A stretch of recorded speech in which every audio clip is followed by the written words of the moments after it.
I'm going to break this down as simply as I can, real simply. Let's say I'm on an island and there's a coconut tree and it produces one coconut a year. I'm going to break this down as simply as I can. I'm on that island with that coconut. And then what happens is I get 100 pieces of paper and I put it out there in the market called a futures contract or a derivative on that one coconut.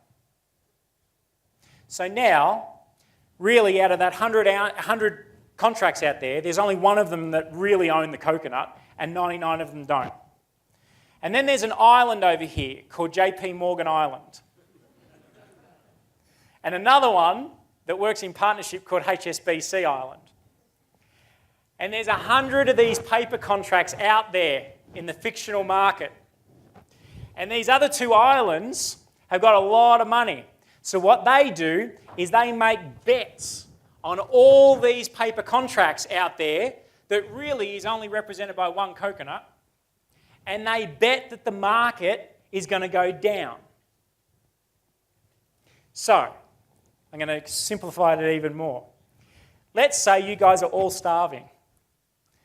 And I'm the only one with a tuna fish sandwich. And you want that tuna fish sandwich. Get rid of all the technical charts. Markets are dictated by two things. One thing, buying pressure and selling pressure. If I'm the only one with the tuna fish and you guys want to buy it, I can bid that up because that's buying pressure. Everyone get that? Say aye. Okay, now let's just say you guys don't like tuna fish. Now let's just say there's a smorgasbord of other food. Now I can't get rid of that. So now I go, I want to sell it for $10. No takers. I drop it to $5. No takers. I drop it to $3. See, that's called selling pressure. So I'm going to explain it even more. If there's more of something for sale, the cheaper it gets. So let's go back to the coconut island. What's happened is there's only one little lonely coconut that gets produced every year. On that coconut, there's 100 paper fictional contracts out there that represent that one coconut. The market, though, which is you guys, don't really care whether it's fictional or real.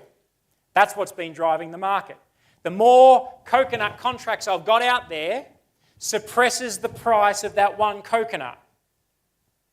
Then, if JP Morgan Island over here and HSBC Island have all this cash and dump it in that market and write derivatives against that and make short bets betting that that market's going to come down, this is what suppresses the price of the coconut.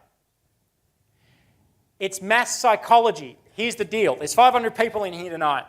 Let's just say this row didn't tell you what they're going to do, but they just stood up and walked out.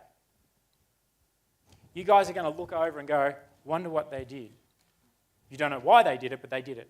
And then let's just say that row gets up and just walks out. Nothing said, no words needed. The rest of you are going to start feeling a little shaky. They're like, what do they know that we don't? And let's say 5 more just get up and leave. Guess what? Pretty soon, everyone's gone. You don't know why you left, but you've gone.